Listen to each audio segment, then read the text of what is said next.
शहर के जाने माने रईस हीराचंद और उनकी पत्नी सुजाता की चमचमाती महंगी कार बंगाल की एक पुरानी बस्ती की सुनसान गली में एक बेरौनक से पुराने मकान के बाहर आकर रुकती है। सुजाता, ये तुम मुझे किस जगह लेकर आई हो? ये तो कोई गरीबों की बस्ती लगती है, यहाँ ऐसा क्या है? हीराचंद की कुछ भी समझ में नहीं आ रहा था कि सुजाता उसे ऐसी अजीब सी जगह क्यों लाई है, जिस मकान में दिन में भी अंधेरा दिख रहा था और धुआं उठ रहा था। आप मेरे साथ अंदर चलिए, सब समझ जाएंगे। यहाँ हमारी हर समस्या का समाधान मिलेगा। सुजाता और हीराचंद आशंकित कदमों से उस मकान में दाखिल होते हैं। तभी उन्हें किसी महिला की बाहरी आवाज सुनाई पड़ती है। चले आओ, चले आओ। हीराचंद ने देखा कि उस मकान के अंदर अंधेरा था। अचानक हीराचंद की निगाह एक कमरे की ओर पड़ी, जिसके अंदर हल्की हल्की सी रोशनी आ रही थी और उस कमरे के अंदर से धुआं उठ रहा था। शायद उस कमरे के अंदर आग जल रही थी। है? ये किसकी आवाज है? यहाँ इतना अंधेरा क्यों है और ये धुआं कैसे उठ रहा है? मेरा तो यहाँ दम घुट रहा है। सुजाता और हीराचंद धीरे धीरे कदमों से उस कमरे के अंदर चले गए। अंदर वाले कमरे में बिखरे बाल वाली एक खूबसूरत सी बूढ़ी औरत सामने जल रही आग में एक मुर्गी की गर्दन काटकर उसका खून गिरा रही थी और मुर्गी का शरीर छटपटा रहा था। ये देखकर सुजाता को उबकाई आने लगी। हीराचंद ने सुजाता की ओर देखकर कहा, तुम ही मुझे यहाँ लेकर आई हो और खुद ही घबरा रही हो। कौन है ये भयानक सी शक्ल वाली औरत और हम यहाँ क्यों आए हैं? अचानक उस औरत ने एक झटके में मुर्गे की गर्दन धड़ से अलग कर दी। ये देखकर सुजाता के मुंह से चीख निकल गई और सेठ हीराचंद भी सहम गया। वो बहुत डरावना नजारा था। ये अघोरा ताई हैं। ये हमें अपनी काली तंत्र विद्या से संतान सुख प्रदान कर सकती हैं। इसलिए मैं आपको यहाँ लेकर आई हूँ। कैसी बात करती हो? जहाँ बड़े से बड़े डॉक्टर सफल नहीं हुए, वहाँ ये मामूली औरत क्या कर लेगी? हीराचंद की बात सुनकर अघोरी ताई ने गुस्से से हीराचंद की ओर देखकर कहा, नादान हीराचंद, काली विद्या में इतनी शक्ति है कि मरे को भी जिंदा कर दे। संतान पैदा कराना कौन सा मुश्किल है? तुम्हें मेरा नाम कैसे पता? क्या तुम सच में हमें संतान सुख दिला सकती हो? तुम जितनी दौलत मांगोगी मिल जाएगी, अगर ये संभव है तो। संतान का नाम सुनते ही हीराचंद की आंखों में चमक आ गई। वह संतान के लिए कुछ भी कर सकता था। तुम लोगों को मुझे एक नवजात शिशु लाकर देना होगा। मैं उस शिशु की बलि चढ़ा दूंगी और फिर वही शिशु तुम्हारे घर में फिर से जन्म लेगा। नवजात शिशु की बलि का नाम सुनते ही सुजाता और हरिचंद डर के मारे सिहर गए, पर उनकी आंखों में उनकी संतान का सपना ज्यादा बड़ा था। वो सब करने को तैयार थे। अघोरा ताई, आप जैसा कहेंगे हम वैसा करेंगे। बस हमें संतान सुख दिला दो। बिना वारिस के हमारी दौलत किस काम की? संतान सुख के लिए अंधे हो चुके सुजाता और हरिचंद अपनी नौकरानी शीला से एक नवजात बच्ची चोरी करवा के अघोरी ताई को दे देते हैं।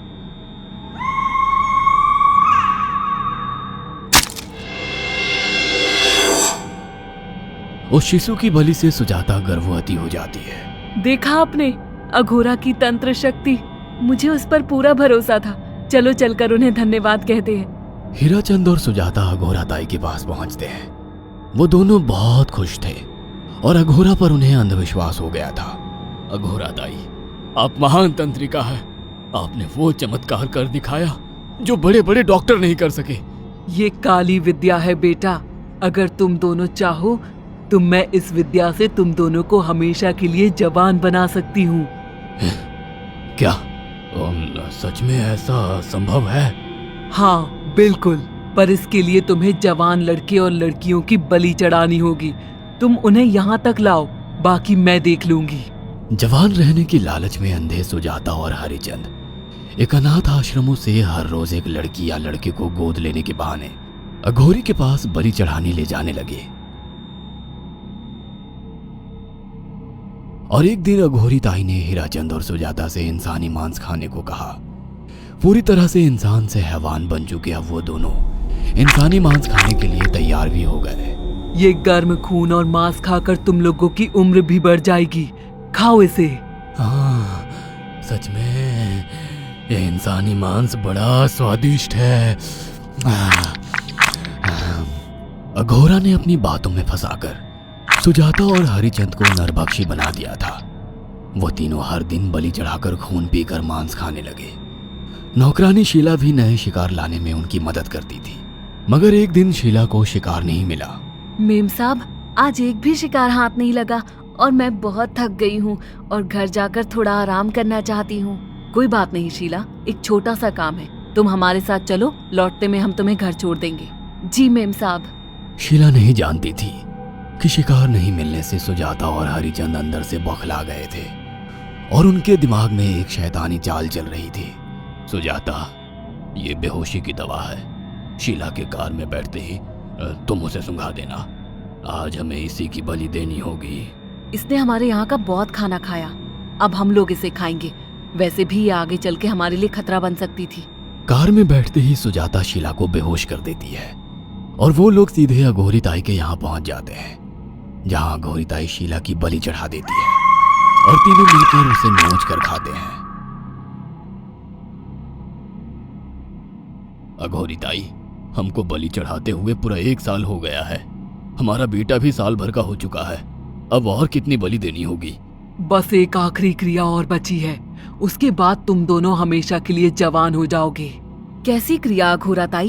3 दिन बाद सूर्य ग्रहण है, हमें पास के घने जंगल में एक विशेष क्रिया करनी होगी। उसके बाद तुम लोग कभी बूढ़े नहीं होगे। कितना अच्छा होगा, हम हमेशा जवान रहेंगे और सालों साल तक अपनी दौलत से ऐश करेंगे। हाँ, सच कहा। अघोरा ताई ने हमारे हर सपने पूरे कर दिए। 3 दिन बाद बंगाल के बियाबान जंगल में कोहरे और ओस से भीगे पेड़ों के बीच एक घने बरगद की बेलों पर कटे इंसानी सिर लटक रहे थे, जिसमें से खून टपक रहा था। काले जादू का सामान भी रखा था। कितनी भयानक जगह है ये, हर तरफ कटे हुए सर लटक रहे हैं। थोड़ी देर में सब समझ जाओगे। बैठ जाओ और मेरे साथ ये मंत्र दोहराओ। अघोरा, ये किन लोगों की कटी हुई गर्दनें हैं?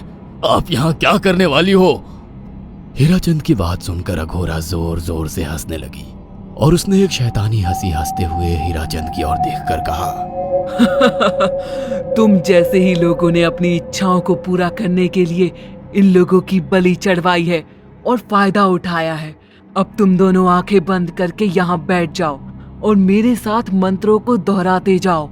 अघोरा ने सुजाता और हरिचंद को वशीकरण मंत्र और काले जादू के इस्तेमाल से सम्मोहित कर दिया और देखते ही देखते वो एक भयानक डायन में बदल गई और चीखती हुई बोली, अब मैं तुम दोनों की बलि चढ़ाकर अमर हो जाऊंगी, क्योंकि तुम लोगों ने 100 लोगों की बलि का खून पिया है।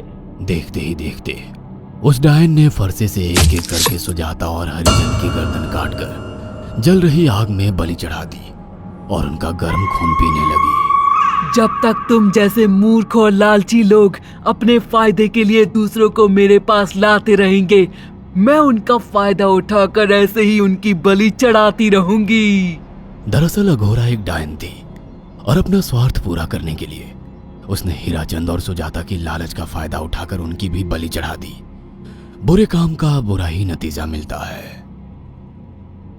अगर आपको हमारी ये कहानी पसंद आई हो तो इसे लाइक और शेयर करना ना भूलें। साथ ही ऐसी और नई कहानियों के अपडेट्स पाने के लिए हमारे चैनल को जरूर सब्सक्राइब करें।